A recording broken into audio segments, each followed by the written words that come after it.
Sebagai putri ketiga dari keluarga Duk, hidupku sebenarnya sudah ditentukan sejak detik aku dilahirkan ke dunia ini. Di rumah ini, semua baju yang kupakai, bahkan kamar yang kutempati, semuanya adalah barang bekas atau sisaan saudara-saudaraku. Melisa semakin menjadi-jadi, menunjuk hidung Ana dan memaki, katanya anak haram memang punya tabiat seperti itu, hanya bisa berpura-pura anggun. Melisa masih terus mengomel, mengatakan ini hanyalah pernikahan politik. Saintes yang sudah berumur 28 tahun seperti dia, mustahil bisa mendapatkan cinta sang pangeran. Dia bahkan mulai pamer, bilang kalau wanita secantik dirinya saja tidak bisa menaklukkan pangeran, wanita suram dan tidak menarik seperti Ana hanya akan membuat pangeran kecewa. Ana melihat wanita yang sedang mengamuk itu, malah merasa lega. Karena dia tahu betul, ini adalah terakhir kalinya dia menahan penghinaan tanpa batas ini. Menghadapi serangkaian serangan kebencian itu, Ana bahkan tidak punya keinginan untuk membantah. Dia hanya membalas dengan tenang, kamu benar. Satu kalimat itu langsung membungkam semua makian yang ingin dikeluarkan Melisa selanjutnya. Pernikahan ini, terus terang saja, hanyalah langkah politis. Berdasarkan hukum kerajaan, begitu seorang saintes muncul, dia harus menjadi istri sah sang pangeran. Tidak peduli ada cinta atau tidak, aturan tetaplah aturan, tidak ada yang bisa mengubahnya. Sebelum pergi, Melisa tidak lupa mengejek penampilan Ana yang terlihat begitu lusuh. Cuma ibu yang selalu bilang kalau aku anak paling cantik di dunia. Itulah satu-satunya cahaya dalam hidupku. Bahkan jika dia mengerahkan segala upaya, kurasa dia tidak akan bisa merayu pangeran. Ana tidak membantah, karena dia lebih tahu dari siapapun apa yang akan dihadapinya nanti. Tunangannya, Silvio, adalah pria yang dikabarkan hampir sempurna. Hanya dengan melihat wajahnya saja orang bisa terpikat, tapi sifatnya pemalas dan dia tidak pernah tersenyum. Ana membawa kopernya, dan untuk terakhir kalinya menjanjikan pada Melisa bahwa dia akan menjaga sikap dan tidak akan membuat masalah bagi keluarga. Saat dia berjalan melewati lorong sendirian, bersiap untuk pergi dari rumah itu selamanya, perasaan aneh tiba-tiba muncul di hatinya. Yang bersembunyi di balik pilar adalah Letrio yang masih kecil. Melihat tingkahnya yang polos dan menggemaskan, hati Ana dipenuhi rasa haru. Anak ini sangat lugu, sama sekali tidak mirip dengan Melisa yang jahat itu. Tepat saat Ana hendak pergi sepenuhnya, pelayan tiba-tiba mengejarnya dan menyodorkan sebuah kotak hadiah berwarna biru ke tangannya. Ana agak bingung, tidak mengerti tipu muslihat apalagi yang sedang mereka mainkan. Melisa mendengus dingin, mengatakan pergi menemui pangeran dengan tangan kosong itu sangat memalukan. Tapi sejak ibu meninggal, aku bahkan kehilangan harga diri terakhirku. Di kediaman Duk ini, hidupku bahkan lebih buruk dari seorang pesuruh. Meski keberadaan Ana sendiri sudah sangat tidak sopan, membawa hadiah jauh lebih baik daripada tidak sama sekali. Dia menyebut benda itu sebagai persembahan, dan mewanti-wanti Ana untuk memberikannya langsung kepada pangeran. Melisa secara khusus berpesan, agar Ana harus berbohong dengan mengatakan bahwa hadiah itu disiapkannya sendiri, dan sebelum bertemu pangeran, dia tidak boleh membukanya secara pribadi. Ana menatap kotak di tangannya, bahkan sempat berpikir sejenak, apakah ini cara Melisa untuk menjaga kehormatan keluarga. Tapi Melisa segera menunjukkan wajah aslinya, dia mengusir Ana dengan jijik dan menyuruhnya segera pergi, katanya melihatnya saja sudah membuatnya kesal. Kali ini Ana benar-benar sadar, alasan Melisa terus menahannya di sisi bukanlah apa-apa, hanya untuk memuaskan kesombongan kecilnya dengan merendahkan Ana. Selama Ana hidup menderita, Melisa akan merasa dirinya jauh lebih mulia. Seiring pintu kereta kuda yang perlahan tertutup, Ana tahu, hari-hari di bawah naungan orang lain akhirnya berakhir. Sejak saat ini, dia bukan lagi bayang-bayang siapapun, juga bukan lagi pelayan yang bisa diperintah seenaknya. Dia akan hidup sebagai Ana, dan meraih kebahagiaannya sendiri. Tiap hari harus kerja rodi, belum lagi harus menuruti semua perintah orang lain. Sudah 3 hari sejak meninggalkan rumah itu, Ana akhirnya kembali ke ibu kota. Meski statusnya sudah berubah, kebiasaan bangun pagi tetap tidak bisa hilang. Bagaimanapun, saat masih menjadi pelayan dulu, dia selalu menjadi yang paling awal bangun. Dihitung-hitung, sudah 5 tahun dia tidak kembali, dulu karena tidak kunjung menikah, dia terpaksa pergi bekerja di wilayah sang adik. Kali ini dia kembali, semuanya harus dimulai dari awal. Kereta berhenti di depan kediaman Silvio. Ana menatap mansion yang megah di depannya, belum sempat dia merasa takjub. Kusir kereta langsung menurunkan barang bawaannya dan kabur begitu saja. Kereta kuda berhenti tepat di depan kediaman Silvio. Ana menatap bangunan megah di depannya dengan takjub, tapi sebelum sempat mengaguminya lebih jauh, si kusir buru-buru menurunkan kopernya lalu langsung tancap gas pergi. Wah, gawat nih. Di jam segini, mana ada orang yang bakal keluar buat menyambut dia. Ana berdiri sendirian di depan gerbang besar, menatap kereta kuda yang mulai menjauh, hatinya masih merasa ini semua kayak mimpi. Ternyata dia beneran harus menikah dengan Pangeran Silvio itu. Kalau diingat-ingat lagi, Ana sebenarnya pernah ketemu pangeran ini sekali. Waktu itu 5 tahun lalu di acara konser akademi, pas dia masih umur 15 tahun. Aku benar-benar tidak sanggup lagi menjalani hidup seperti ini. Sekarang cuma satu keinginanku, asal bisa menikah, aku bisa kabur selamanya dari tempat terkutuk ini. Di tengah pertunjukan selingan yang gak penting itu, cuma si anak laki-laki itulah yang terus menatap ke arahnya dengan serius. Tapi kenangan lama begitu sih, pasti dia juga sudah lupa. Ana tertawa kecil menertawakan dirinya sendiri. Dia berencana jalan-jalan di sekitar situ mumpung masih pagi. Tapi, suara burung di hutan pagi itu kencang sekali, malah kedengarannya agak aneh. Kayak ada sesuatu yang gawat terjadi. Ana menoleh ke arah sumber suara, sepertinya ada sesuatu di balik semak-semak. Di balik semak itu, seorang pelayan sedang berusaha mati-matian mengusir kawanan burung pakai sapu, tapi makin diusir. Burung-burung itu malah makin menjadi-jadi. Ana yang lihat dari samping saja ikut cemas, dia paham banget perasaan itu. Dulu pas masih jadi pelayan, dia sering banget dikerjain burung. Andai saja dia bisa pakai sihir sekarang, tapi sayangnya. Meski Ana menyandang gelar bangsawan dan saintes, urusan sihir dia itu benar-benar payah.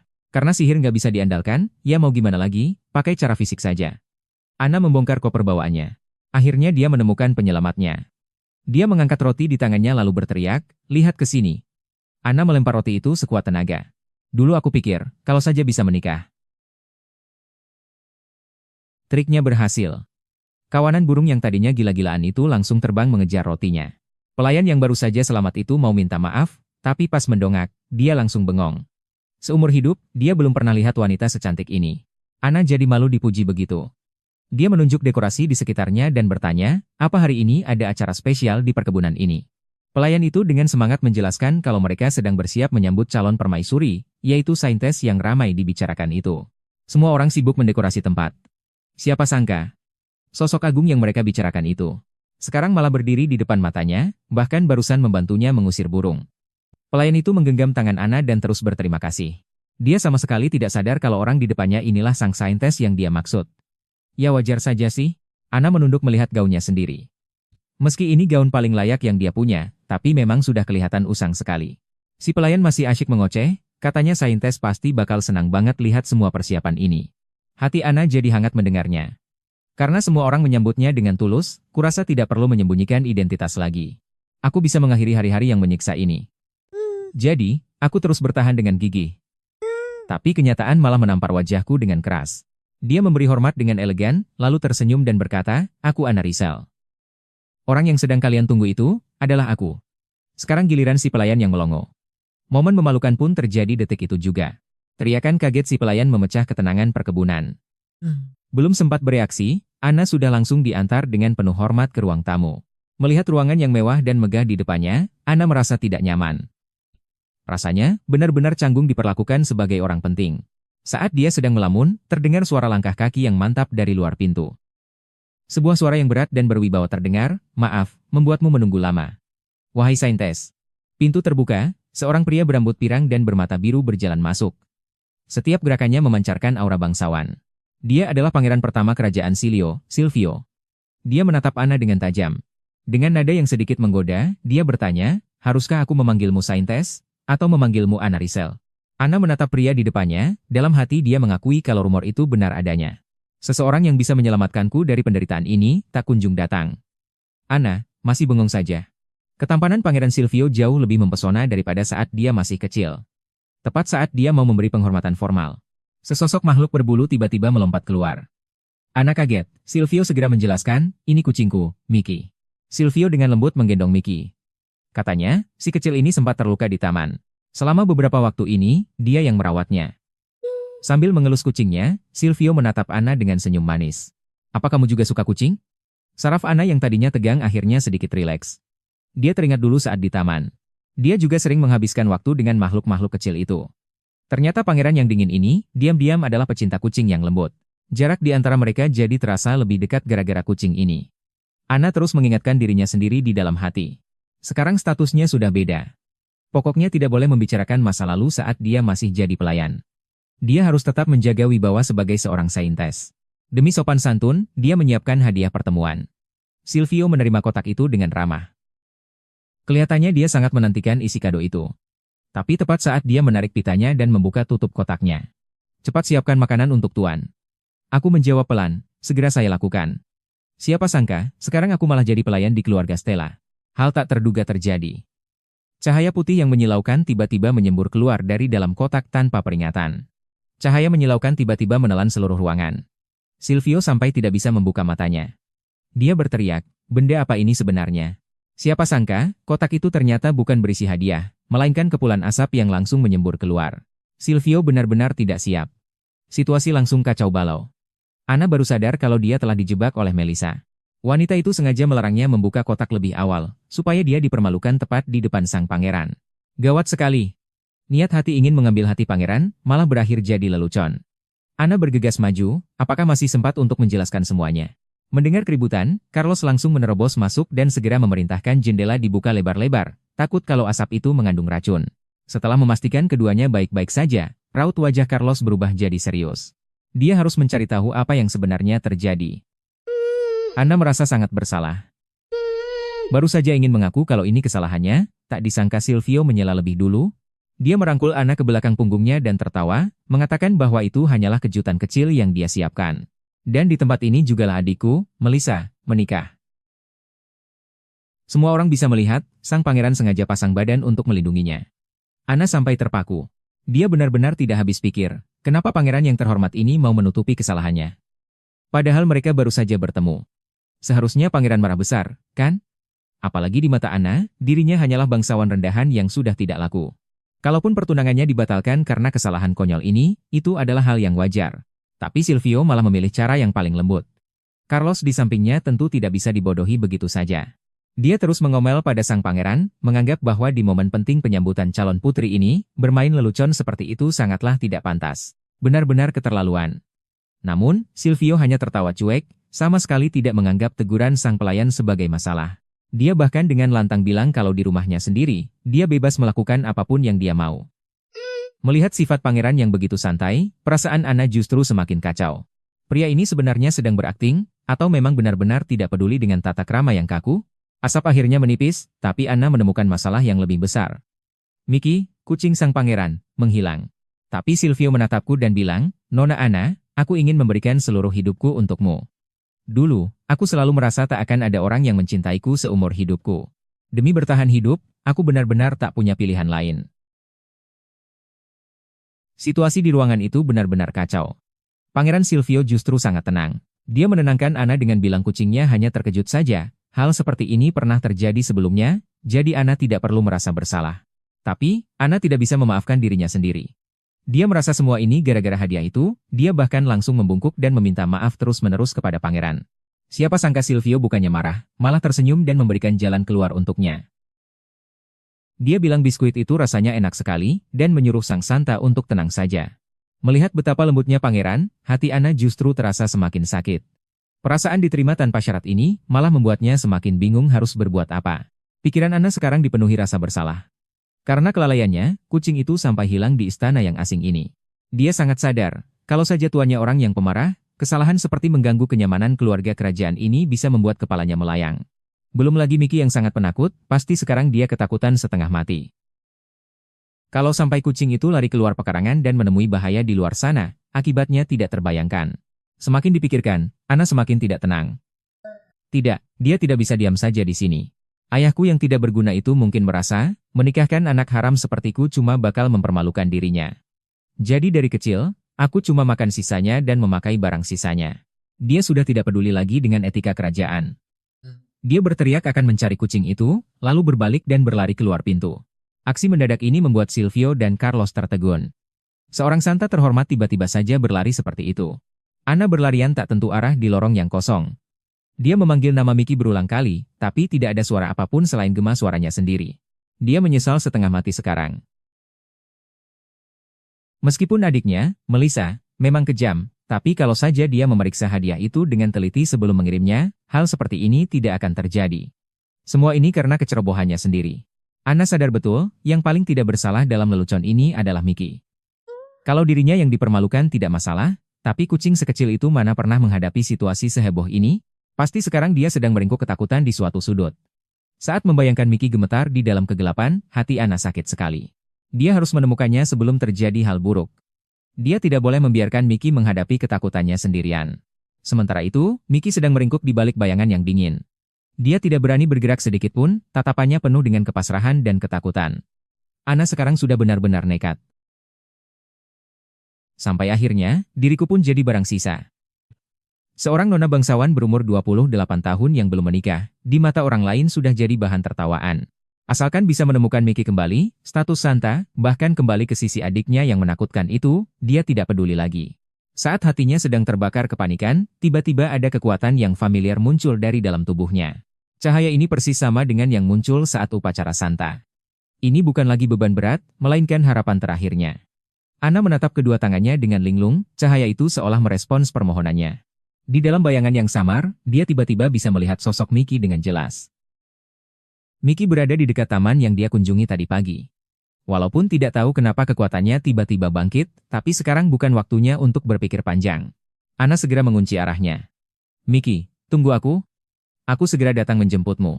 Meskipun sensasi tadi terasa sangat tidak masuk akal dan Ana sendiri tidak paham apa yang sebenarnya terjadi, dia tidak punya waktu untuk memikirkan logika sekarang. Dia harus memastikannya sendiri. Mengikuti petunjuk kekuatan misterius itu, dia berlari kecil menuju taman. Di antara hamparan bunga merah dan rerumputan hijau yang familiar itu, sosok kecil yang dia kenal muncul di depan mata. Miki benar-benar ada di sini. Kucing itu meringkuk tak bergerak di balik semak-semak, tubuhnya kotor tertempel di dedaunan kering.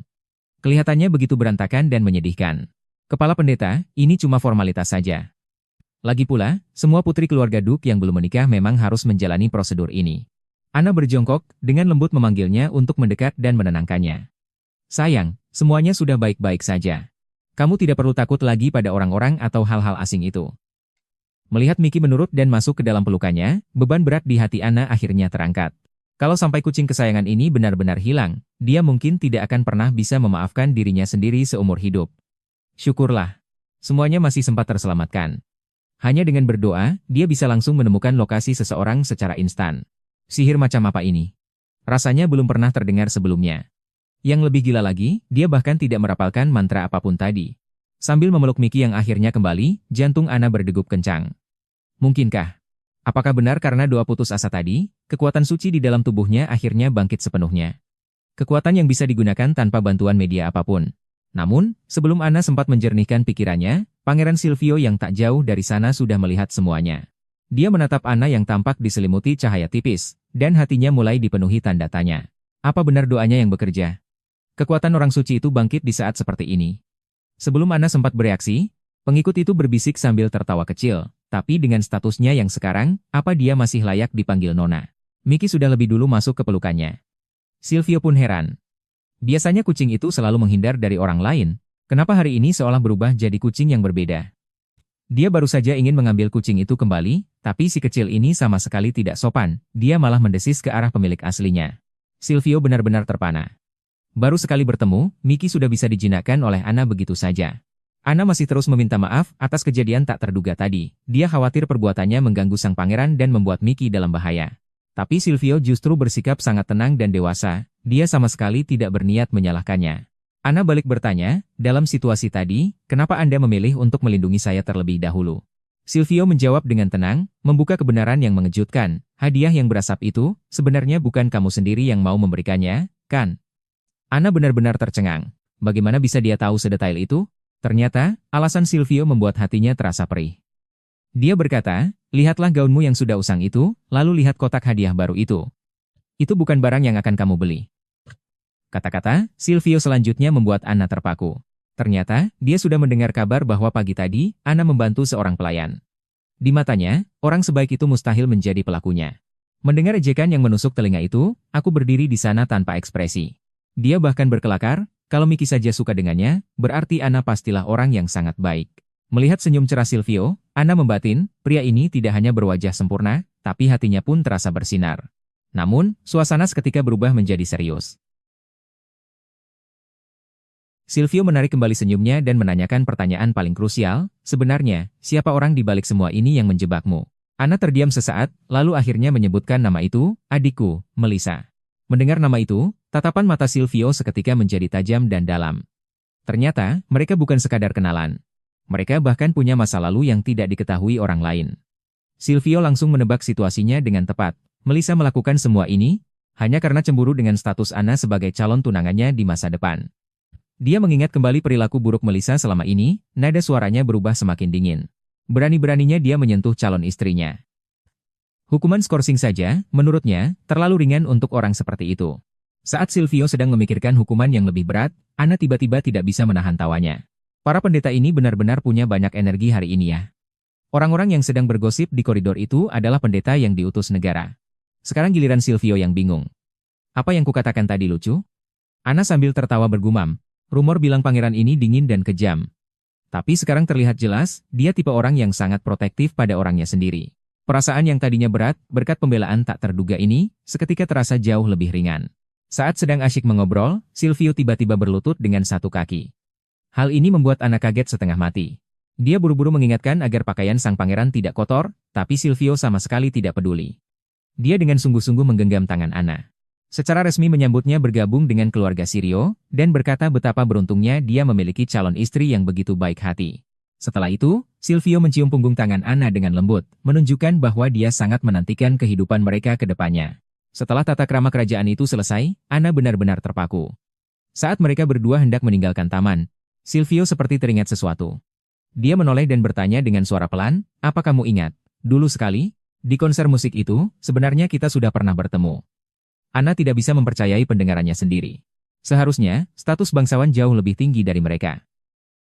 Ternyata pertunjukan bertahun-tahun yang lalu itu, Silvio masih mengingatnya sampai sekarang. Silvio menatap Anna dengan tatapan yang lekat. Bilang kalau petikan musik saat itu lebih menyentuh hati daripada siapapun. Dia bahkan memuji dengan terus terang kalau Anna saat itu jauh lebih cantik daripada semua orang yang hadir. Anna sempat dibuat salah tingkah. Dia bahkan sempat curiga kalau Silvio salah ingat karena di mata semua orang. Adiknya, Melissa, adalah sosok yang jauh lebih menonjol. Tapi, Silvio menggeleng dengan sangat tegas, bilang kalau dia tidak mungkin salah orang. Lagi pula, Anna yang sekarang sama cantiknya dengan Anna yang dulu. Kata-kata itu bikin hati Anna kacau, dia pikir itu cuma basa-basi pangeran saja. Tapi, ucapan pria itu selanjutnya bikin suasana jadi makin baper. Ternyata, selama bertahun-tahun, Silvio selalu ingin bertemu dengannya lagi, bahkan sering mencari tahu kabarnya. Dia benar-benar nggak nyangka. Gadis yang dulu itu, akhirnya benar-benar jadi tunangannya. Silvio menatap Anna dengan penuh perasaan. Dia melontarkan kata-kata yang bikin jantung semua orang berdebar kencang, "Demi dirimu, aku rela memberikan segalanya." Anna mematung seketika. Perasaan diperlakukan dengan begitu istimewa. Kalau saja itu bangsawan lain, mungkin mereka sudah naik pita mendengar kata-kata tadi. Tapi aku sama sekali tidak merasa apa-apa. Terasa sangat asing baginya, sampai-sampai dia merasa bingung harus bersikap bagaimana. Sebelum sampai di sini, Anna tidak pernah berani bermimpi untuk dicintai. Dia selalu mengira, ini hanyalah pernikahan politik yang dingin. Bayangan wajah licik Melissa kembali muncul di benaknya. Orang itu dulu pernah mengutuknya habis-habisan. Bilang kalau orang seperti Anna tidak akan pernah bisa mendapatkan cinta sejati seumur hidupnya. Anna sempat percaya dengan omong kosong itu. Merasa dirinya hanyalah tumbal yang tidak berguna. Tapi sekarang, pria di depannya ini bagaikan cahaya yang menerangi dunianya yang kelam. Saat ini, Anna akhirnya sadar bahwa meskipun dirinya hanyalah orang yang rendah, mungkin dia juga berhak untuk bahagia. Untuk meraih kebahagiaan yang seharusnya jadi miliknya. Di dunia ini, mungkin tidak ada istilah cinta yang terlambat. Selama orang itu sudah muncul, semuanya belum terlambat. Menatap Silvio yang jaraknya begitu dekat, Anna untuk pertama kalinya mulai ragu, apakah dia benar-benar boleh mengharapkan masa depan seperti itu? Silvio dengan lembut mengangkat dagu Anna, jarak di antara mereka semakin dekat, sedekat itu sampai bisa melihat ketulusan di mata satu sama lain. Sinar matahari pagi masuk ke dalam aula, Anna sudah lama menunggu di meja makan. Toh, selama bertahun-tahun ini, aku sudah terbiasa membaca situasi dan menelan pahitnya perlakuan orang. Prasangka dan ejekan ini sudah tidak bisa melukaiku lagi. Jelas sekali dia sudah menantikan sarapan ini sejak lama.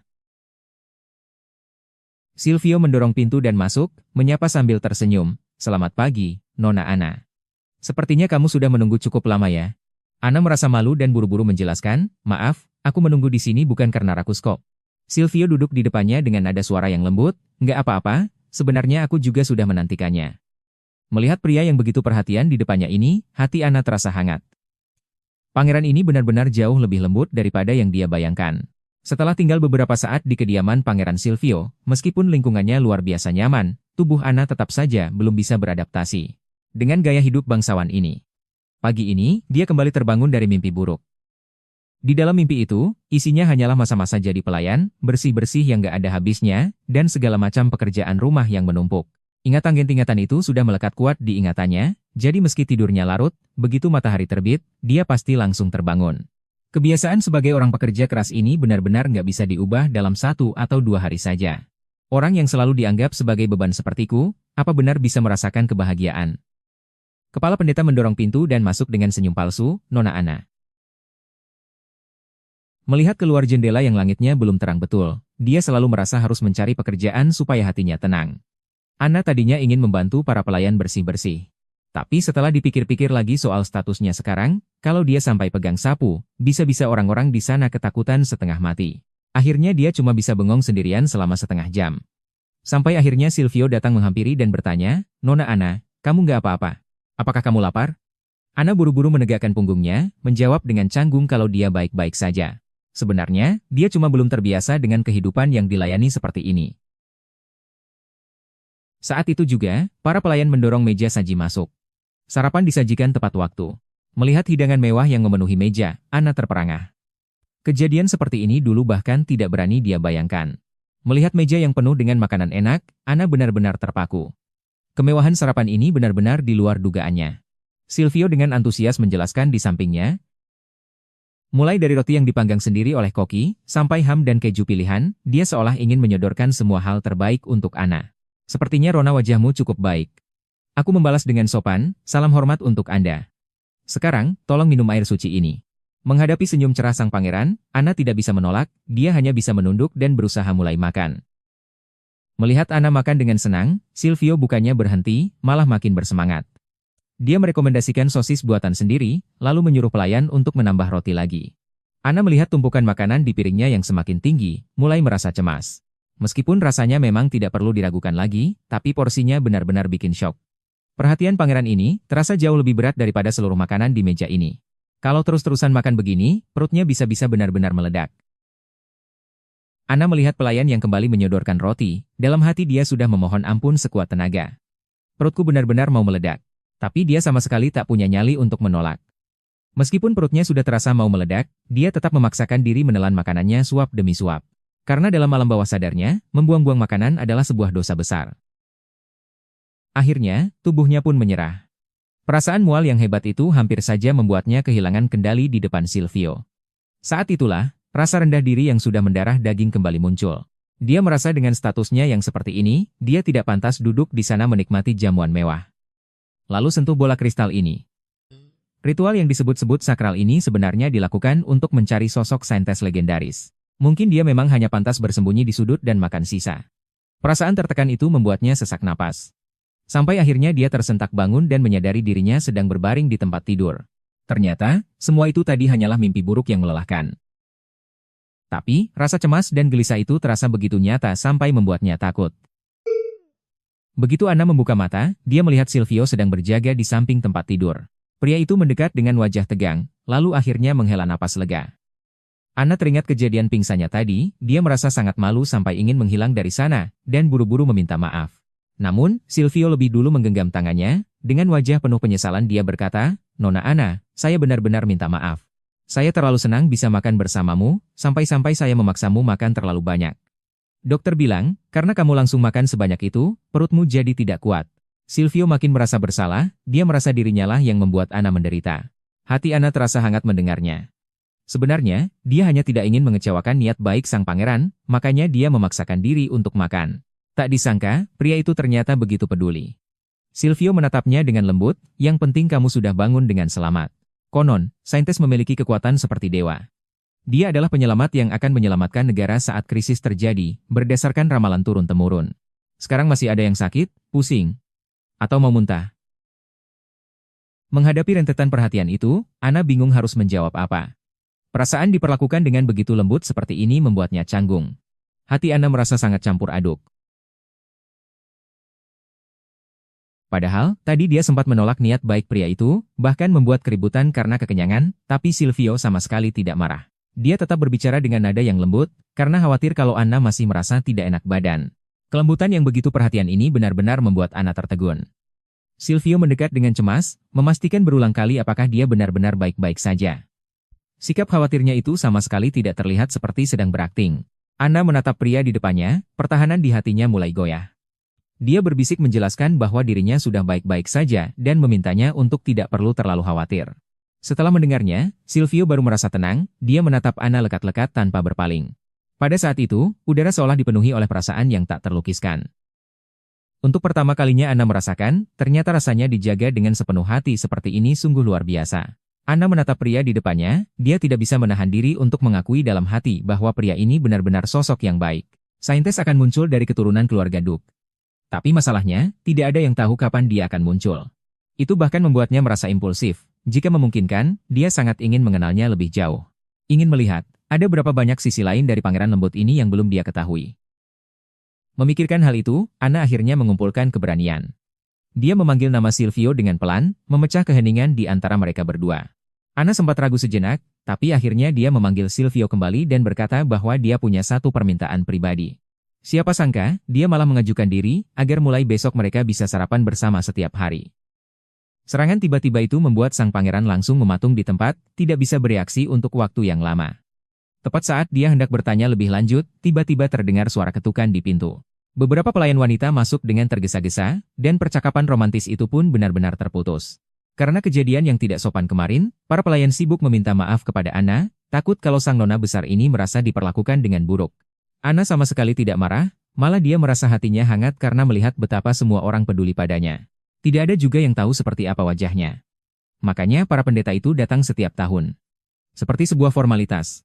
Akhirnya mereka semua jadi mengobrol akrab. Para pelayan mengerumuninya dan bertanya ini itu, sampai-sampai mereka ingin mencatat semua makanan yang disukai Anna. Keesokan harinya, Anna sengaja belajar dari kesalahan kemarin dan datang ke ruang makan tepat waktu. Dia pikir kali ini waktunya sudah pas, tapi begitu pintu didorong, ternyata Silvio sudah duduk di sana menunggunya. Anna mengira dirinya sudah datang sangat pagi, tak disangka Silvio sudah menunggunya, bahkan pria itu berinisiatif menarikkan kursinya.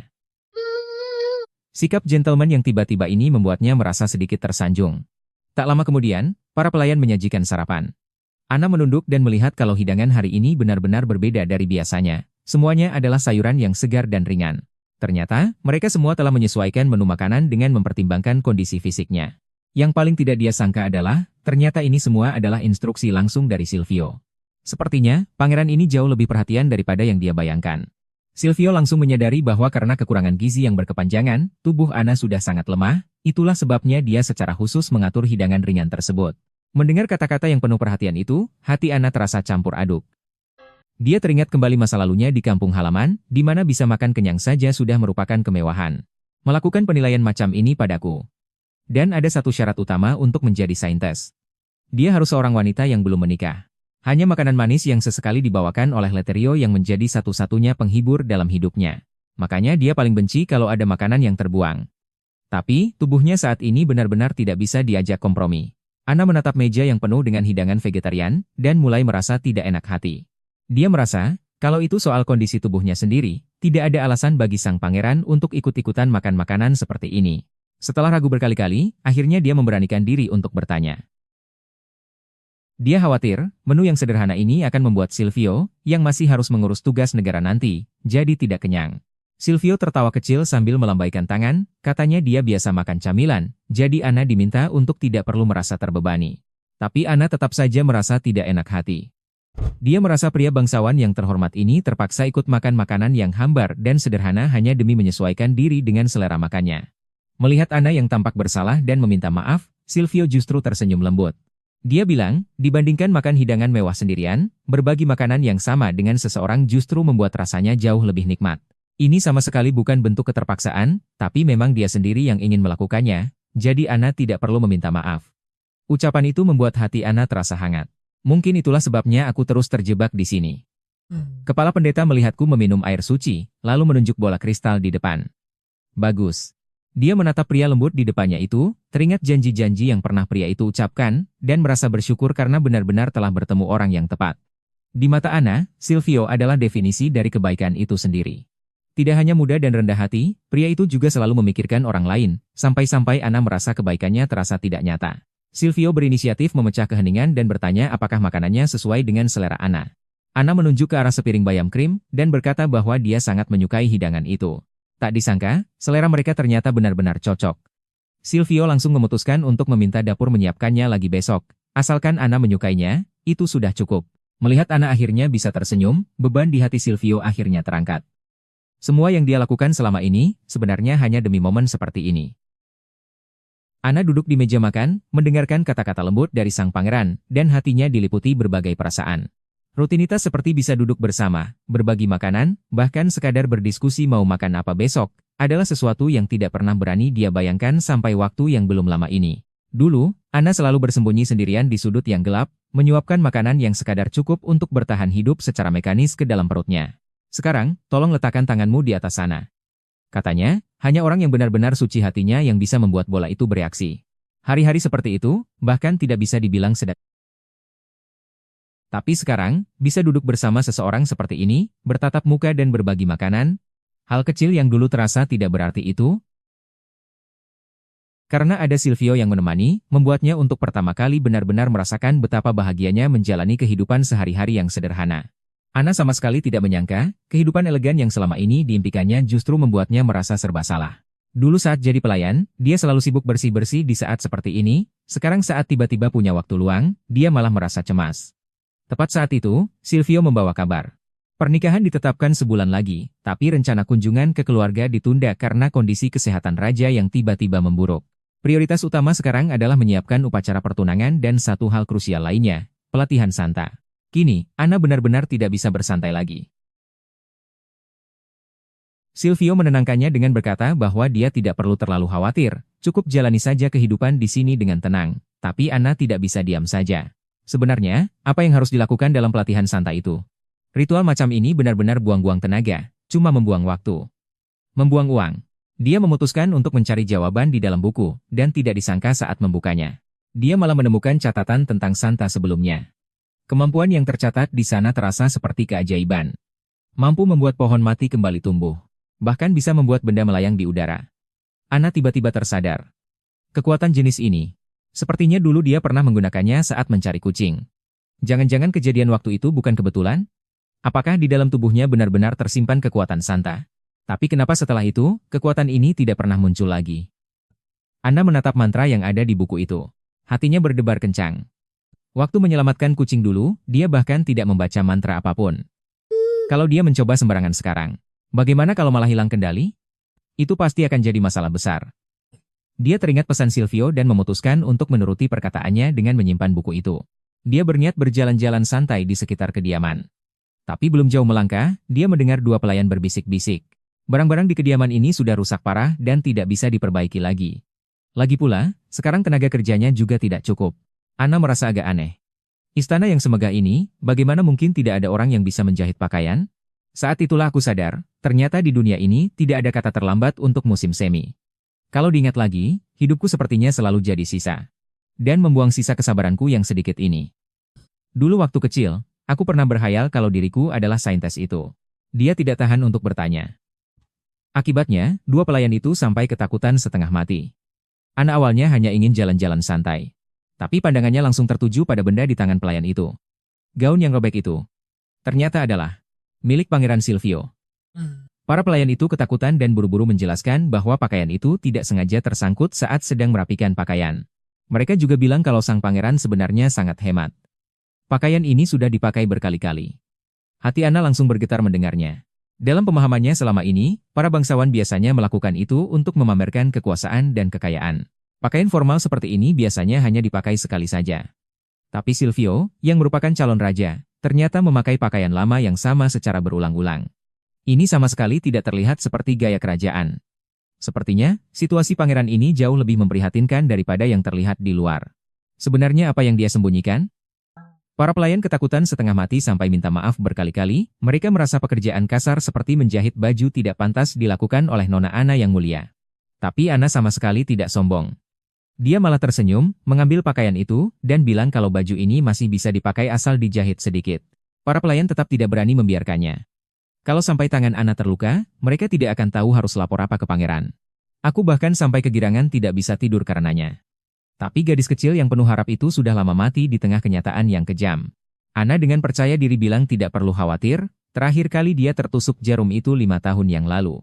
Siapa sangka, nona muda yang kelihatannya manja ini, begitu memegang jarum dan benang, dia langsung berubah drastis. Gerakan tangannya begitu cepat sampai terlihat seperti bayangan. Pelayan di sampingnya sampai melongo. Ini bukan nona bangsawan, ini si master penjahit kelas atas. Pelayan itu menatap baju yang sudah rapi lagi dan tidak percaya dengan matanya sendiri, dia sampai mengira itu keajaiban Dewi. Ana buru-buru melambaikan tangan bilang tidak selebay itu. Sebenarnya ini bukan sihir. Semua ini karena dulu saat dia jadi pelayan, dia sering dipaksa Melisa mengerjakan pekerjaan kasar sampai terbiasa. Waktu itu, dia tidak hanya harus menjahit tumpukan baju, tapi juga harus membuat boneka untuk Retrio kecil. Hari-hari pahit itu malah membuatnya jadi serba bisa. Saat dia ingin membantu pelayan mengerjakan lebih banyak tugas, tiba-tiba terdengar jeritan dari aula. Katanya ada masalah besar. Ana berlari melihatnya dan, gila saja, aula itu penuh dengan kucing. Pot bunga pecah berserakan, jejak kaki kotor ada di mana-mana. Pelayan itu hampir menangis, bilang kucing-kucing ini memang sering datang bikin ulah. Sekarang umurku sudah 28 tahun. Di mata bangsawan lain yang menikah di usia 20 tahun, aku cuma perawan tua yang tidak laku. Tak disangka, saat menoleh, Ana ternyata sudah memakai baju pelayan. Dia memegang sapu siap beraksi. Para pelayan bekerja sambil bergumam, katanya Pangeran Silvio, biasanya sangat penyayang pada kucing, jadi pasti tidak akan marah karena masalah sepele seperti ini. Tapi, mereka benar-benar merasa tidak enak kalau Nona Ana harus ikut membersihkan kotoran. Ana sama sekali tidak keberatan, dia tersenyum bilang kalau dia tidak bisa diam saja. Dia merasa senang kalau bisa membantu. Para pelayan benar-benar terharu mendengarnya, mereka malah merasa Ana terlalu sopan, sampai tidak perlu bicara formal dengan mereka. Saat mereka sedang asyik mengobrol, tiba-tiba terdengar teriakan dari arah tangga. Seseorang terpeleset dan jatuh terguling dari atas. Ana menoleh dengan cepat. Kalau jatuh telak begitu, itu bukan main-main. Siapa sih yang ceroboh banget? Melihat pelayan itu akan jatuh celaka, Ana tak peduli lagi soal identitasnya. Dia langsung menangkupkan tangan dan berdoa, meminta kekuatan untuk melayang dari Sang Dewi. Tepat di saat kritis itu, cahaya suci meledak seketika dan menahan pelayan yang sedang jatuh itu dengan kokoh. Pelayan itu melayang di udara, benar-benar syok melihat keajaiban ini. Benar-benar bahan tertawaan. Aku meletakkan tanganku di atas bola kristal dengan asal-asalan, seperti biasanya. Sampai mendarat dengan aman pun dia masih belum sadar. Ana baru bisa menarik napas lega, sepertinya kemampuan suci miliknya belum hilang di saat genting. Para pelayan yang menonton pun bengong. Akhirnya, mereka melihat langsung dengan mata kepala sendiri, apa itu kekuatan suci yang sesungguhnya. Mereka semua mengerumuninya dan berterima kasih berkali-kali. Ana baru saja menenangkan pelayan yang dia selamatkan, tiba-tiba kepalanya terasa berputar hebat, dan dia langsung ambruk. Ternyata sihir suci ini dasarnya adalah doa. Semakin kuat keinginan di dalam hati, semakin besar energi yang terkuras. Saat dia membuka mata lagi, dia sudah terbaring di tempat tidur. Carlos berbisik pelan, akhirnya kau bangun. Melihat situasinya, Ana langsung mengenali siapa dia. Dia adalah orang kepercayaan terdekat pangeran. Carlos memasang wajah serius dan bilang kalau sampai terjadi sesuatu pada Ana, itu akan jadi masalah besar. Ana merasa tubuhnya lemas sekali. Dia sama sekali tidak tahu apa yang terjadi. Tiba-tiba Carlos mengubah nada bicaranya, dan bilang ini semua salah si kecil itu. Saat itu juga. Dalam hati, aku cuma berharap lelucon membosankan ini segera berakhir. Tapi tepat pada saat itu, sosok yang familiar melompat keluar. Ternyata itu Miki. Hal pertama yang dilakukan Ana saat sadar. Malah mengkhawatirkan pelayan lain, apakah mereka terluka atau tidak. Dia benar-benar tidak sadar dengan posisinya sendiri. Carlos dengan nada dingin mengingatkannya untuk jangan lupa, bahwa sekarang kamu adalah seorang santa. Ana baru sadar. Penampilannya yang sekarang memang tidak pantas. Dia hanya bisa menurut dan minta maaf. Berkeliaran memakai baju pelayan seperti itu, benar-benar konyol. Belum lagi dia memaksakan diri sampai menguras mananya habis. Tapi kata-kata Carlos selanjutnya membuat suasana jadi jauh lebih tegang. Nona Ana, dengarkan aku baik-baik. Carlos masih terus mengoceh soal santa. Harus bersikap layaknya seorang santa. Harus menjadi panutan bagi semua orang. Ana hanya bengong mendengarnya. Dia membatin, cara orang ini menceramahi, benar-benar sama persis saat dia memarahi pangeran. Tiba-tiba saja, pintu aula didobrak dengan keras. Sampai membuat Miki yang di samping ketakutan setengah mati dan langsung ngacir sembunyi di bawah tempat tidur. Carlos terlihat sangat tenang. Dia bilang pangeran pulang sangat cepat hari ini. Silvio masuk dengan langkah lebar. Bola kristal yang tadinya mati, tiba-tiba memancarkan cahaya biru yang menyilaukan. Apa-apaan ini? Belum sempat Ana bereaksi, dia malah langsung ambruk ke meja. Kelihatannya benar-benar kelelahan. Sekarang giliran Ana yang bingung. Sebenarnya ada apa dengan pangeran yang mulia ini? Silvio menatap Ana lekat-lekat. Dia bilang dia tadi benar-benar khawatir setengah mati. Sampai dia melihat sendiri Ana baik-baik saja, dia baru bisa bernapas lega. Ternyata Carlos yang mengirim pesan padanya. Begitu dengar Ana dalam bahaya, meskipun sedang sibuk dengan urusan kerajaan, dia tidak bisa duduk diam sedetik pun. Ana menatapnya dengan heran. Bukankah seharusnya dia sedang menghadiri urusan kenegaraan yang penting? Silvio hanya melambaikan tangan, bilang kalau semua itu tidak penting. Dia bahkan tidak sempat ganti baju, dan langsung bergegas kembali. Melihat keringat yang bahkan belum kering di wajahnya, Ana akhirnya sadar. Pangeran ini, ternyata berlari sepanjang jalan hanya demi dirinya. Ana sangat paham, meskipun mereka sudah bertunangan. Tapi saat ini belum ada dasar perasaan apapun. Dia merasa dirinya hanyalah beban yang selalu merepotkan sang pangeran. Saat sedang berpikir apakah harus meminta maaf, Silvio seolah membaca pikirannya. Dia bertanya dengan lembut, apa yang sedang Ana pikirkan? Kristal itu yang seharusnya diam saja, tiba-tiba bersinar terang sampai membuatku silau. Sumpah, aku sama sekali tidak melakukan trik apapun. Setelah ragu-ragu berkali-kali, Ana akhirnya memutuskan untuk jujur. Terima kasih sudah mengkhawatirkanku. Aku sangat senang, kamu mau bergegas kembali untukku. Mendengar itu, wajah Silvio berubah lembut dengan senyuman. Selama aku bisa mendengar kamu bilang begitu, semua rasa lelah di perjalanan tadi, jadi tidak sia-sia. Ana duduk di tepi tempat tidur, hatinya terasa hangat. Perasaan diperhatikan dengan sepenuh hati seperti ini. Bahkan jika tidak ada maksud lain, itu sudah cukup membuatnya merasa puas. Silvio tiba-tiba membahas urusan penting. Dia bilang Carlos sudah melapor padanya. Bahwa demi menyelamatkan para pelayan, Ana nekat menghabiskan seluruh sihirnya tanpa memikirkan akibatnya. Ana buru-buru menunduk mengakui kesalahannya, berjanji tidak akan bertindak ceroboh lagi. Benar-benar tidak akan merepotkan orang lain lagi. Siapa sangka Silvio sama sekali tidak marah. Sebaliknya, dia menatap Ana dengan lembut dan berkata, lakukanlah apapun yang ingin kamu lakukan. Sebenarnya, akulah yang harus berterima kasih karena kamu sudah menyelamatkan mereka semua. Begitu ucapan itu keluar, Carlos di sampingnya langsung tidak tahan mendengarnya. Yang mulia, yang Anda katakan itu sama sekali tidak logis. Ini jelas memanjakan tanpa batas. Silvio dengan wajah serius. Sejujurnya, orang paling hebat di sini sekarang adalah aku sendiri. Memberitahu Ana, kedepannya silakan lakukan apapun yang kamu mau. Asalkan, jangan sampai membuat dirimu kelelahan. Apapun yang terjadi, aku pasti akan segera kembali. Dia menoleh ke Carlos, bagaimana menurutmu dengan aturanku ini? Carlos hanya bisa mendesah pasrah. Lagi pula, apapun yang kukatakan, Anda tidak akan mendengarkan. Terserahlah. Setelah membereskan urusan dengan sang kepala pelayan, Silvio menggenggam tangan Ana dengan lembut. Nada bicaranya begitu lembut. Jangan lagi menganggap dirimu orang asing. Silvio berucap lembut, Nona Ana. Tenang saja. Mulai sekarang, tempat ini adalah rumahmu juga. Ana mengangguk, karena dia sudah berkata begitu. Maka cobalah untuk menerimanya. Silvio berdiri lalu berkata, aku pergi ganti baju dulu. Kita bertemu saat makan malam nanti.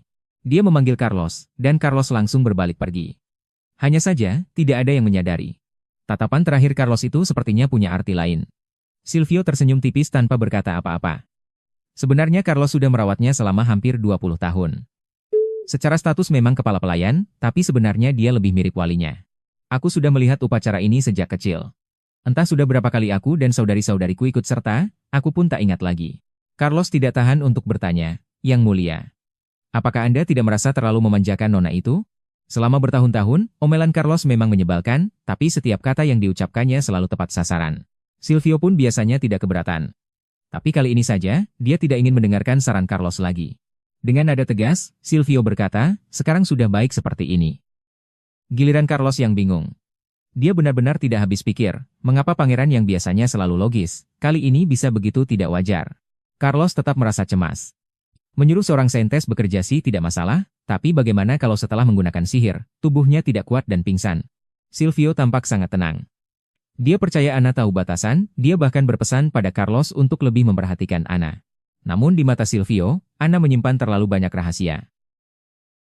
Dia sama sekali tidak terlihat seperti gadis bangsawan, justru lebih seperti orang yang terus-menerus menghindari sesuatu. Meskipun Ana berusaha keras menyembunyikannya, rasa rendah diri akibat sering ditekan, bahkan sampai tidak berani meminta apapun, tidak bisa disembunyikan. Tapi seingatku, bola kristal ini tidak pernah mengeluarkan cahaya sedikit pun. Silvio sadar betul, Ana menjadi seperti ini semua karena adik perempuannya, Melissa. Carlos hanya bisa ternganga mendengarnya. Silvio menambahkan satu kalimat terakhir, menurutku, dia hanyalah seorang wanita yang ingin mandiri, apakah itu salah? Silvio tampak berpikir dalam. Dia merasa, Sejak Ana menginjakkan kaki di tempat ini, dia terus berusaha menyembunyikan jati dirinya yang asli. Dia memenjarakan dirinya dalam peran seorang saintes, berjuang mati-matian memenuhi ekspektasi semua orang, meskipun itu bukan hal yang dia inginkan. Carlos membetulkan kacamatanya, maksud Anda, Nona Ana terus-menerus berakting? Silvio mendesah, kalau cuma berakting di luar sih tidak apa-apa. Tapi, bahkan setelah sampai di rumah, dia tak berani bersantai sedikit pun. Membayangkan hidup yang seperti itu saja sudah bikin lelah. Karena sekarang, dengan susah payah dia mau menunjukkan sedikit saja ketulusannya, aku tidak boleh membiarkan dia kembali masuk ke dalam cangkang pengecut itu lagi. Silvio masih ingat betul, bagaimana pertemuan pertamanya dengan Ana. Waktu itu, dia sedang bermain piano. Jujur saja, kalau cuma bicara soal teknik, permainan piano Ana bukanlah yang terbaik. Bahkan saudara-saudaranya jauh lebih standar dalam bermain.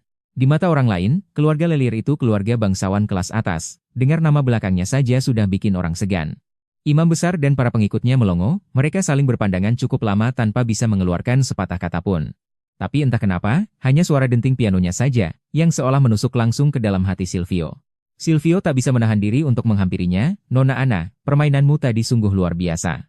Ana berhenti, lalu membalas dengan sopan, terima kasih atas pujian Anda, Pangeran Silvio.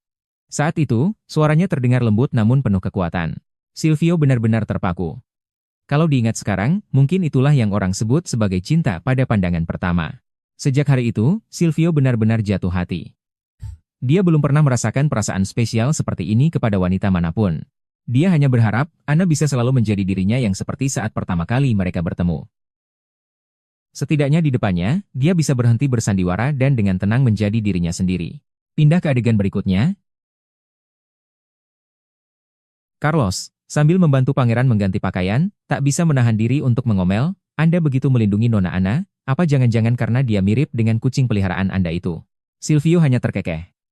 Meski mulutnya menyangkal, di dalam hati dia mengakui, mereka memang mirip di beberapa hal. Akhirnya, imam besar menghampiriku dengan gemetar dan berkata dengan tergesa-gesa, Nona Ana, tolong coba sekali lagi. Dia harus memastikan apakah ini sebuah keajaiban atau hanya kesalahan besar. Dia menyuruh Carlos untuk tidak usah terlalu cemas, Carlos pun hanya bisa mendesah pasrah. Dia merasa karakter pangerannya ini makin lama makin aneh saja. Silvio tak membantah, terserah apa katamu saja.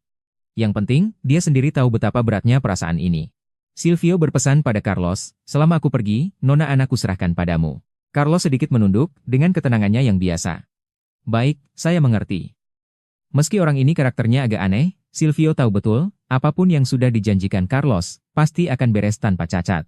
Silvio berjalan sendirian di lorong, dia tidak peduli apa kata orang, juga tidak peduli berapa tahun perbedaan usia di antara mereka. Baginya, Ana adalah orang yang paling spesial dan tak tergantikan di dunia ini. Itu adalah fakta yang tak bisa diubah siapapun. Begitu dia melangkah keluar, dia sudah siap untuk menjaga gadis itu seumur hidupnya. Silvio menatap Ana dengan penuh kasih sayang, Nona Ana, bersikaplah lebih santai saja. Aku mengulurkan tanganku lagi. Kali ini, bola kristal itu tidak hanya berkedip, tapi meledakkan cahaya yang belum pernah terlihat sebelumnya. Tidak peduli berapa banyak masalah yang kau timbulkan, aku akan selalu menyambutmu. Ana terpaku. Sudah berapa lama tidak ada orang yang mengatakan hal seperti itu padanya? Dia menatap pria di hadapannya ini, bahkan merasa agak tidak percaya, pria ini ternyata 4 tahun lebih muda darinya. Kembali ke kamar, Ana menghempaskan diri ke atas kasur, otaknya penuh dengan adegan tadi. Dia terpaksa mengakui, kalau berhadapan dengan Pangeran Silvio, pertahanannya benar-benar jebol. Siapa sangka, Ana yang sebenarnya adalah pemilik rumah mewah ini, justru pagi-pagi sekali sudah sibuk ikut para pelayan membersihkan rumah. Ana tersenyum pada rekannya, bagian pintu depan biar aku saja yang urus. Kau bereskan saja bagian halaman belakang. Sebenarnya, ini semua salah Pangeran Silvio. Janji manisnya tempo hari membuat Ana merasa tempat ini adalah rumahnya sendiri. Boleh melakukan apapun yang dia mau. Tapi hasilnya, Ana malah mengartikan ucapan itu sebagai perintah untuk kerja bakti. Hari berikutnya, dia langsung menyingsingkan lengan baju dan bekerja lebih semangat dari siapapun. Alhasil, tidak hanya ruang tamu, setiap sudut rumah pun harus dia bersihkan sendiri sampai mengilap.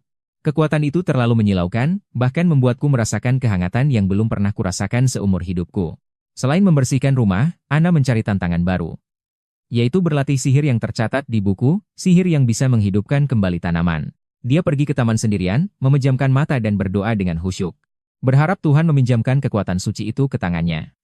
Bersamaan dengan cahaya biru yang berkumpul di ujung jarinya, keajaiban pun benar-benar terjadi. Bunga yang tadinya sudah layu dan terkulai, perlahan kembali tegak setelah disiram air suci. Melihat taman yang kembali hidup, barulah Ana berani percaya kalau dia benar-benar menguasai kekuatan luar biasa ini. Efek air suci itu benar-benar gila. Tidak cuma menghidupkan tanaman, pelayan di rumah pun setelah meminumnya merasa kulit mereka jadi lebih cerah, bahkan penglihatan mereka jadi jauh lebih jernih. Ana berpikir dalam hati, meskipun air ini tidak bisa membuat orang langsung jadi awet muda, tapi kalau dia berlatih lebih mahir, kedepannya pasti bisa membantu Pangeran Silvio. Tapi saat sedang berpikir begitu, dia mulai meragukan dirinya sendiri. Kenapa pikirannya selalu tertuju pada pangeran? Sebenarnya apa yang terjadi dengannya? Aku tahu, mulai detik ini, semuanya tidak akan bisa kembali seperti semula. Dia benar-benar tak habis pikir. Seseorang yang begitu mulia seperti Silvio, kenapa bisa begitu lembut padanya? Mungkinkah ada alasan lain di balik semua ini? Saat dia sedang asyik melamun, tiba-tiba ada suara dari belakang. Dengan hormat, dia memberitahu Ana kalau Pangeran Silvio sudah kembali. Hari sudah larut, waktunya untuk makan malam. Jantung Ana berdegup kencang, jangan-jangan semua pikirannya yang aneh-aneh soal pangeran tadi terdengar olehnya? Dia mencoba memancing dengan bertanya pada Carlos, apakah dia mendengar sesuatu yang aneh barusan. Tapi kepala pelayan itu tidak menoleh sedikit pun, dengan wajah tenang dia pura-pura tidak tahu.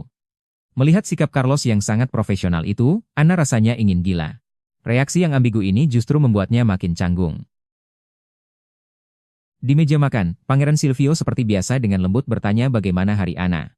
Saat mendengar Ana berlatih sihir, Pangeran langsung membahas masalah yang serius. Katanya, kekuatan seorang saintes itu sangat unik. Kalau cuma belajar sendiri, pasti cepat mentok. Agar bisa mengendalikan kekuatan itu dengan tepat, Ana harus segera ikut kelas resmi. Beberapa hari kemudian, di tengah malam, aku menerima surat darurat dari pihak gereja. Ana meresapi kata-kata itu, lagi pula tadi dia cuma iseng latihan, tak sengaja semua bunga di taman malah mekar sekaligus. Sepertinya kekuatan ini memang sulit dikendalikan. Dia pun patuh dan menyetujui rencana pangeran, bersiap menghadapi tantangan resmi beberapa hari lagi. Ana tadinya mau memanfaatkan waktu sebelum kelas dimulai untuk lebih fokus melatih kekuatannya. Tapi belum sempat mulai, terdengar suara pertengkaran hebat dari ujung koridor. Beberapa pelayan berusaha keras menahan seorang wanita, tapi orang itu sombong sekali, dia sama sekali tidak menganggap para pelayan itu ada, bahkan berteriak-teriak minta bertemu dengan pelayan lamanya. Begitu mendengar suaranya, Ana punya firasat buruk. Pas dia sampai di tempat kejadian, ternyata benar, itu orang yang paling tidak ingin dia temui. Melissa mengenakan gaun merah, berdiri di sana dengan angkuhnya. Dia terus mengoceh bilang kalau dia adalah mantan majikan Ana, jadi sudah sepatutnya dia datang melihatnya. Keduanya saling tatap, suasana terasa panas penuh ketegangan.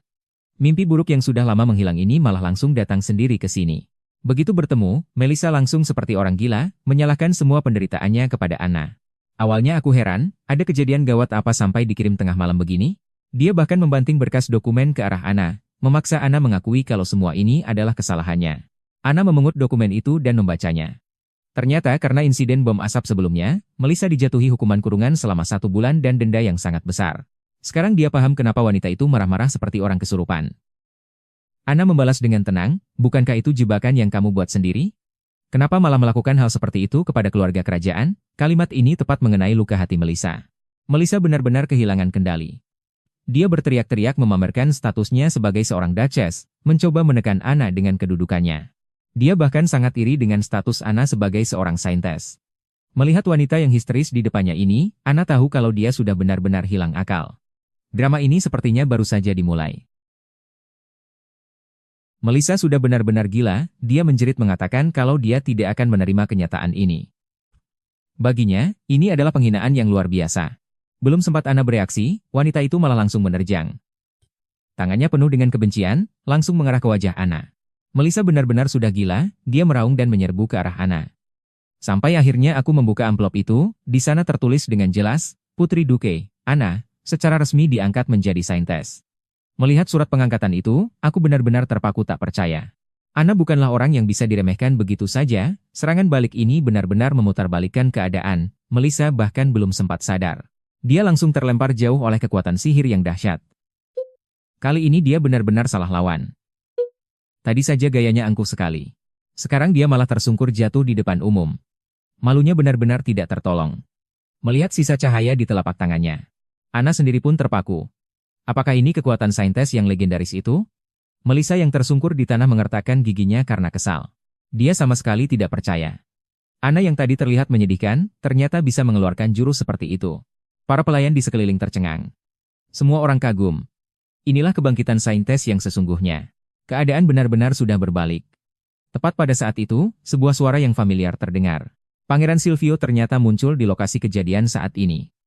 Melihat kekacauan yang terjadi, wajah pangeran terlihat tidak senang. Sekarang arah masalahnya menjadi makin rumit dan membingungkan. Melihat pangeran Silvio muncul, Melissa langsung memasang wajah berbeda. Dia berlagak jadi korban padahal dialah pelakunya. Apa maksudnya ini? Aku yang dianggap sampah tidak berguna, bagaimana mungkin tiba-tiba jadi seorang saintis? Dia menyalahkan segalanya kepada Anna. Sambil berpura-pura kasihan, dia menunjuk-nunjuk Anna dan memaki dengan kata-kata kasar.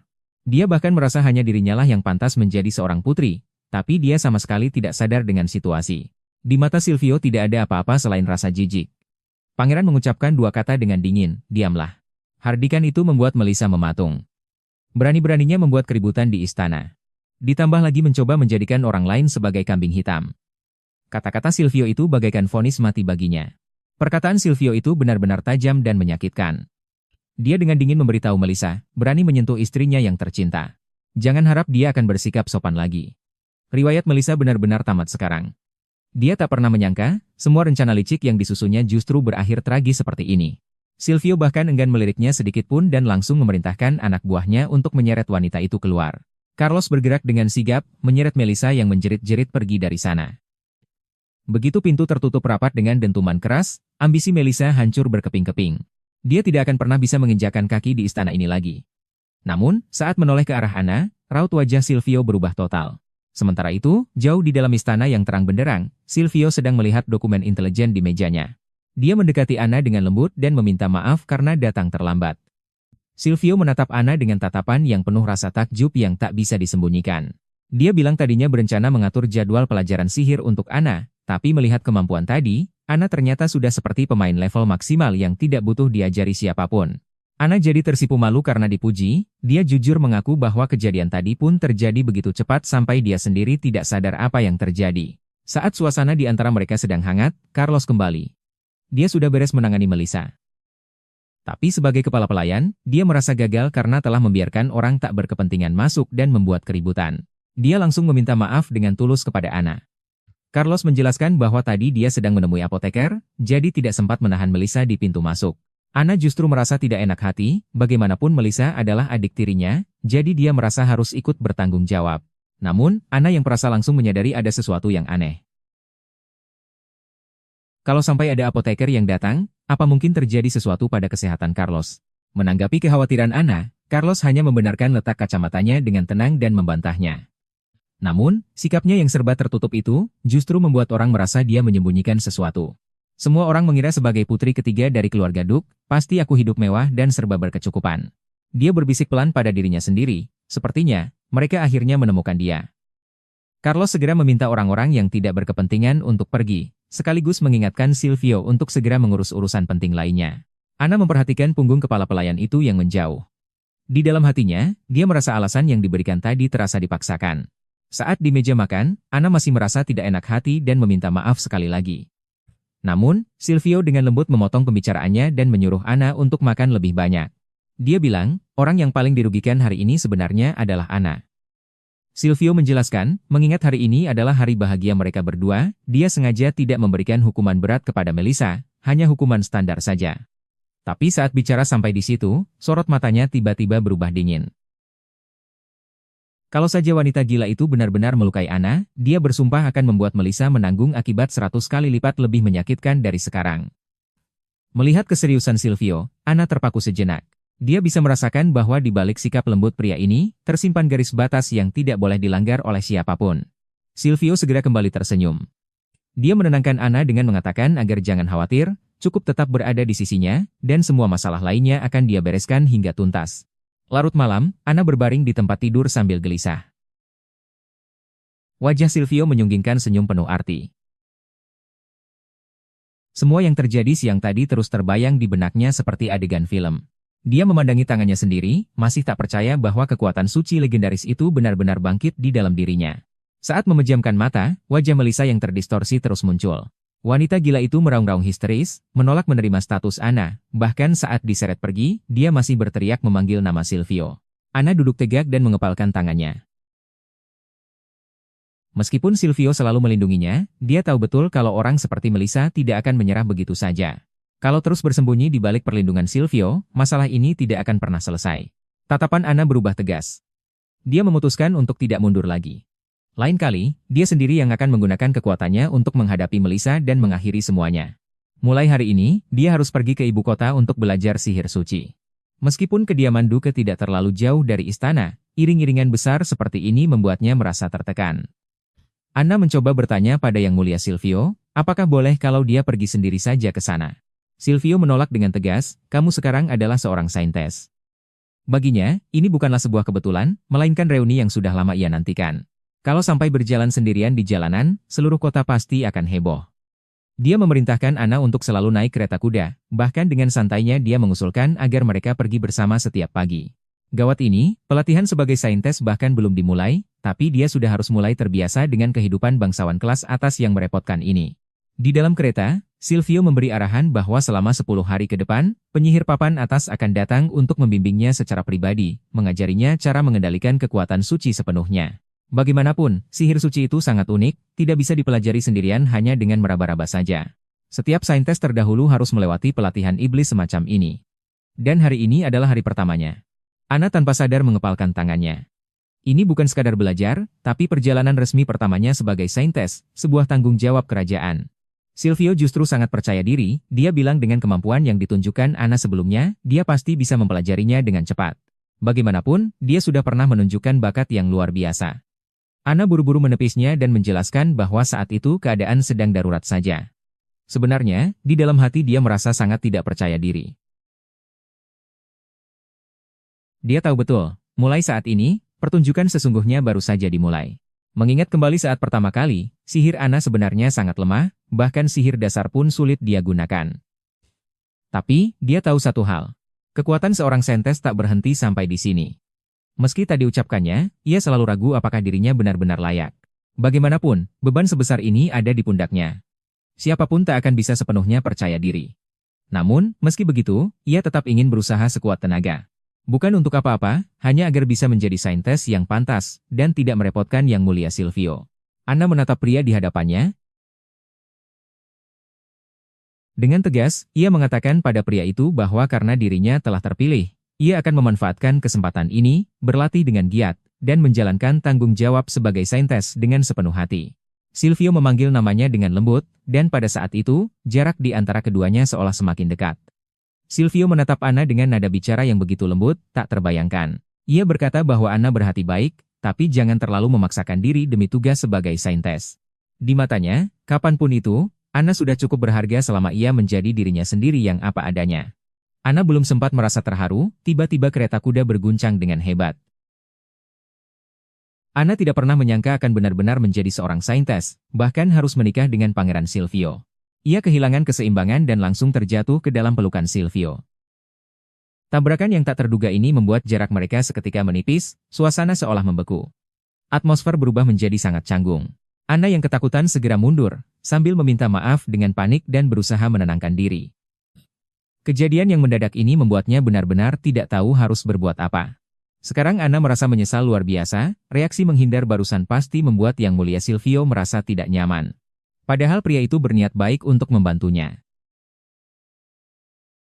Saat ia sedang kebingungan ingin menjelaskan, Silvio malah tersenyum maklum dan menenangkannya, mengatakan tidak apa-apa, hal seperti ini bisa dibiasakan perlahan. Namun, sebelum Anna sempat menghela napas lega, Silvio tiba-tiba meraih tangan Anna, mendekat ke telinganya, dan berbisik mengingatkan bahwa nanti di pernikahan resmi, mereka harus berciuman. Ia menyarankan Anna untuk menyiapkan mental sejak dini. Kalimat ini benar-benar seperti bom waktu, tubuh Anna seketika menegang. Mana ada serangan mendadak seperti ini? Bukankah perkembangannya terlalu cepat? Tapi Silvio justru bersikap seolah hal itu wajar saja. Lagi pula cepat atau lambat mereka akan menjadi suami istri, baginya hal ini adalah konsekuensi yang logis. Awalnya kupikir ini cuma candaan, tapi surat resmi di depan mata ini tidak bisa dibantah lagi. Anna menghela napas pasrah. Ia berkata dirinya sama sekali belum pernah pacaran, dan ucapan Silvio itu seolah sedang mengerjainya saja. Tak disangka, sang pangeran malah memasang wajah serius dan berkata bahwa dirinya pun sama sekali tidak berpengalaman. Karena keduanya merasa keintiman yang tiba-tiba itu sulit, Silvio malah memberikan ide yang tidak terduga. Ia mengusulkan agar mereka latihan terlebih dahulu, bahkan dengan serius berkata bahwa ini tidak ada bedanya dengan berlatih sihir. Sambil berbicara, ia perlahan mengangkat dagu Anna dan mengusulkan untuk mulai terbiasa dari ciuman di pipi. Melihat jarak mereka yang semakin dekat, udara di sekitar dipenuhi dengan suasana yang romantis. Tepat di saat kritis ini, tiba-tiba terdengar suara pengawal dari luar kereta, mengingatkan bahwa Yang Mulia telah tiba di tujuan.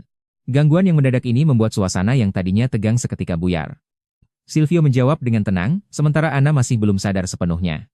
Ia menatap punggung pria itu, dan merasa yakin bahwa sang pangeran pasti sengaja menjahilinya.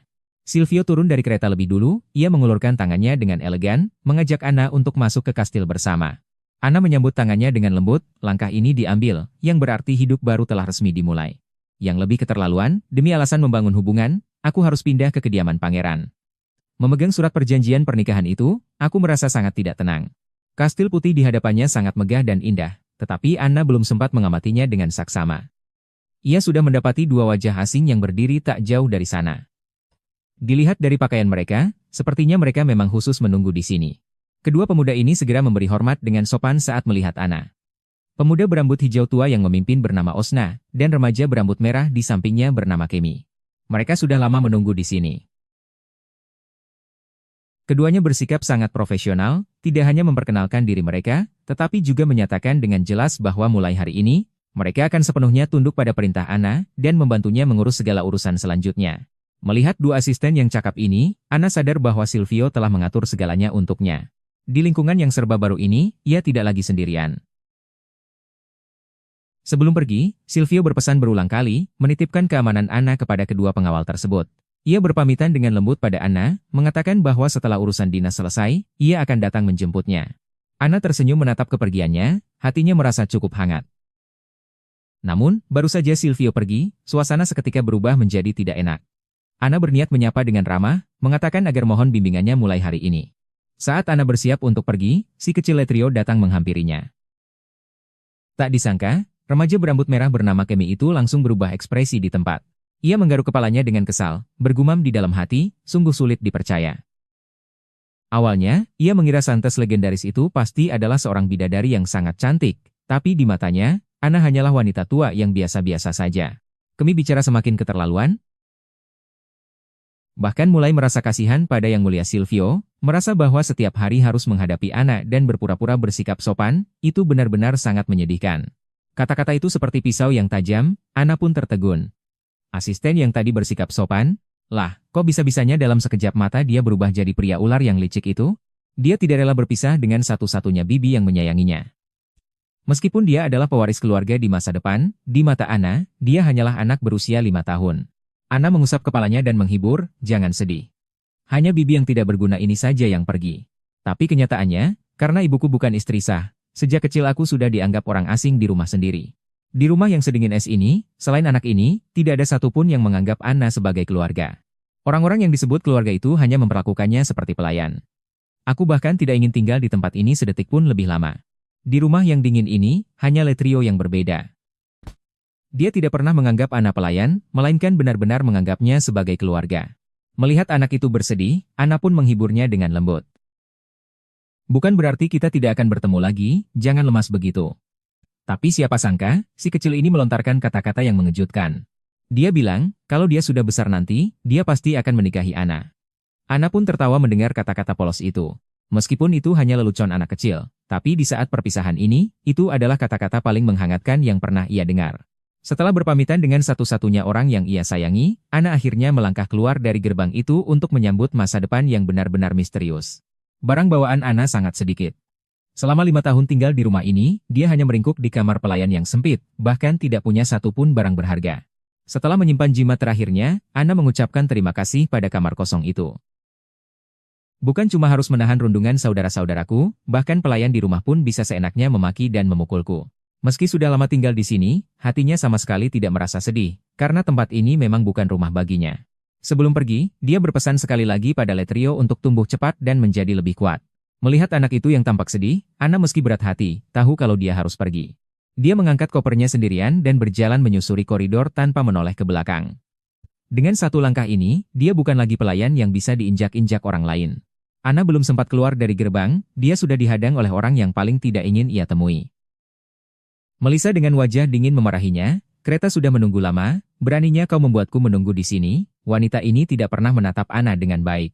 Di depan umum, dia menghina Anna, mengatakan kalau anak dari wanita simpanan memang tidak berguna, bahkan urusan kecil saja tidak bisa diselesaikan. Anna sangat paham, Letrio terpaksa bersikap dingin padanya di depan orang lain, karena takut pada ibunya yang suasana hatinya tidak menentu itu. Selama bertahun-tahun, Melissa memerintahkan semua orang di rumah untuk memperlakukan Anna seperti pesuruh. Siapapun yang berani berbuat baik pada Anna, akan menerima hukuman berat. Menghadapi penghinaan seperti itu, waktu itulah, aku sadar, di dalam sangkar emas yang megah ini, sekadar makan kenyang saja sudah jadi impian yang mustahil. Anna hanya bisa menunduk dan meminta maaf, memanggilnya Anda, karena di rumah ini, dia sama sekali tidak punya suara. Dia tidak pernah punya hak untuk melawan. Tapi Melissa tidak tahu, ini adalah saat terakhir baginya untuk tunduk pada pria itu. Melissa jelas sudah mulai panik. Dia merasa sangat malu karena harus bersaudara dengan seorang saintes seperti Anna. Karena itulah dia mati-matian berusaha mencari harga dirinya kembali. Dia menunjuk-nunjuk hidung Anna sambil memaki, menganggap Anna cuma pura-pura polos padahal di dalam hatinya pasti sedang menertawakannya. Anna hanya membalas dengan tenang, aku tidak pernah berpikir seperti itu. Kalimat itu benar-benar menyulut api kemarahan. Melissa mulai bicara ngawur. Dia bilang keberhasilan Anna menjadi saintes cuma karena beruntung saja, bahkan berteriak histeris. Pangeran yang bahkan tidak bisa kudapatkan, kenapa malah memilih barang rongsokan sepertimu? Melihat wanita yang hampir gila di depannya ini, hati Anna sama sekali tidak bergejolak. Kata-kata itu memang terdengar seperti kutukan, tapi sudah tidak bisa melukainya sedikit pun. Karena di saat-saat penuh keputusasaan yang tak terhitung jumlahnya, hatinya sudah lama mati rasa. Sekarang, dia hanya ingin tersenyum melihat bagaimana lelucon ini berakhir. Bagaimanapun, ini mungkin terakhir kalinya dia harus menahan sifat manja wanita itu.